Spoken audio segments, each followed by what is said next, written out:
你嘅來電對我哋非常重要，我哋將會盡快接聽你嘅電話。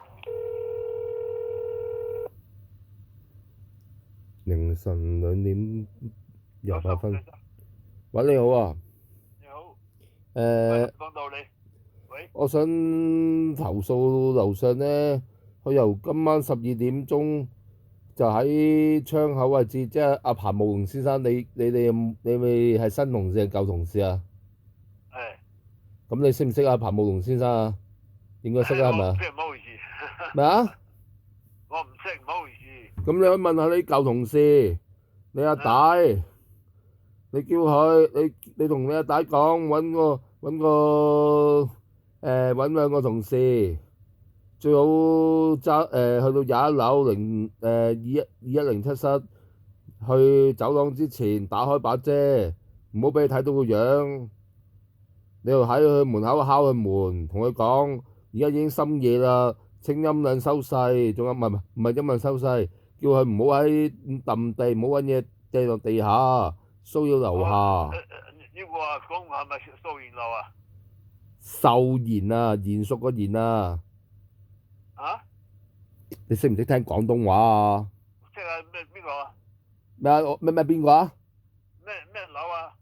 秀賢樓啊。哦。哦。嗰個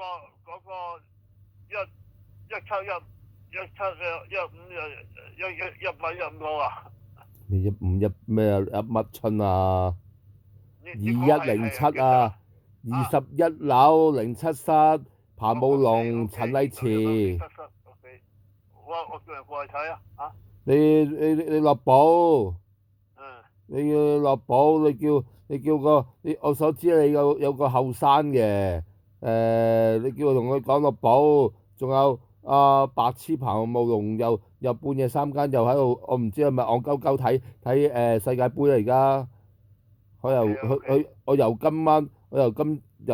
晝即係總之同你知邊個張梅江啊？張梅江識議員啊嘛。係咯，議員啊嘛。我同阿議員WhatsApp 咗，有依樣樓又仲係咯，即係你落翻寶，你話20樓07室投訴2107。你聽唔聽到我講咩啊？聽到，20樓07室投訴樓上2107室有噪音，電視好大聲。係啊。你落翻寶之後你又派兩個同事去門口咧，有個戇鳩電話及有個嗰啲類似 CCTV 咁樣嘅嘢裝緊咗喺個窗喺個鐵閘頂度，45度角射翻落嚟，會望到你垃圾房嗰個門至出 lift 一入去嗰個走廊。你最好叫你同事打開個窗，打開把遮住個樣，之後就敲佢門。之後你叫你同事最好似我咁樣全程揸電話影翻佢轉頭，叫佢確保自己嘅自身安全。OK。係啊，唔該你。好，乜撚嘢人嚟啊？九唔撚搭八嘅呢個，屌嗰個阿姐，嗰個阿姐一聽啊，屌你老母就認得把聲，而家屌你老母閪！嗰啲又請埋嗰啲屌你冇省港旗兵落嚟，屌你老母！